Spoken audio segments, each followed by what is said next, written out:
വൈകുന്നേരം 6 മണി കഴിഞ്ഞാൽ ചൂരൽമലയിലെത്താൻ മേപ്പാടിയിൽ നിന്ന് ടാക്സിയോ ഓട്ടോറിക്ഷയോ വിളിക്കേണ്ട ഗതികേടാണ്. കൽപ്പറ്റ ചൂരൽമല റൂട്ടിലെ KSRTC സ്റ്റേ ബസ് സർവീസ് നിർത്തലാക്കി.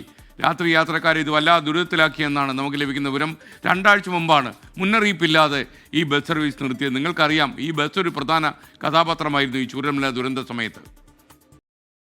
കഴിഞ്ഞ 4 പതിറ്റാണ്ടായുള്ള ബസ് സർവീസാണ് മുന്നറിയിപ്പില്ലാതെ നിർത്തിയിരിക്കുന്നത്.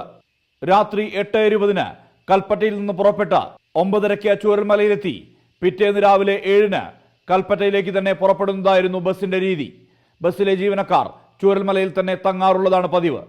ഉരുൾപൊട്ടലിന് ശേഷം ചൂരൽമല പള്ളിയോട് അനുബന്ധിച്ചുള്ള മുറിയിലായിരുന്നു താമസ സൗകര്യം. ബസ് സർവീസ് നിർത്തിയതോടെ ദുരിതത്തിലായത് രാത്രി യാത്രികരാണ്. നിലവിൽ 6:10 കൽപ്പറ്റയിൽ നിന്ന് ചൂരൽമലയിലേക്കുള്ള അവസാന ബസ്. മേപ്പാടിയിൽ നിന്ന് 14 കിലോമീറ്റർ ഇങ്ങോട്ടേക്ക് വരണ ഈ ചൂരൽമലയ്ക്ക് ഞങ്ങൾക്ക് ഒരു വണ്ടി കിട്ടണമെങ്കിൽ പിന്നെ അവിടുന്ന് ഒരു വണ്ടി വിളിച്ചു വരിക എന്നൊക്കെ പറഞ്ഞു കഴിഞ്ഞാൽ വൈകുന്നേരം ആയി കഴിഞ്ഞാൽ ഞങ്ങൾക്ക് മേപ്പാടിയിൽ നിന്ന് ചൂരൽമലക്ക് എത്താൻ വളരെ ബുദ്ധിമുട്ടുള്ള ഒരു കാര്യമാണ്. 6 മണി കഴിഞ്ഞാൽ ഈ ഭാഗത്തേക്ക് ബസ്സില്ലാത്തതിനാൽ ഈ പ്രദേശത്തിലായിരിക്കുന്ന ആളുകൾ ഒറ്റപ്പെട്ടു പോവുകയാണ്. ഒറ്റപ്പെട്ടു പോകുന്നുണ്ട്. പിന്നെ ടാക്സി ഡ്രൈവർമാരാണ് ഉണ്ടാവുക.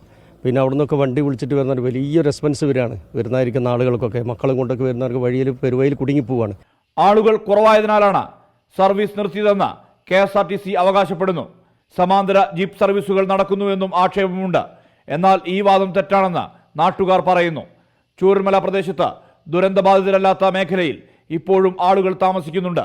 നീലിക്കാപ്പ്, ഏലവയൽ, പുത്തുമല, കാശ്മീർ, കള്ളാടി, മീനാക്ഷി, താഞ്ഞിലോട്, നെല്ലിമുണ്ട, ചുളിക്ക മേഖലയിലെ 100 കണക്കിന് യാത്രക്കാർക്കാണ് ബസ് സർവീസ് നിർത്തിയത് മൂലം ദുരിതം അനുഭവിക്കേണ്ടി വരുന്നത്.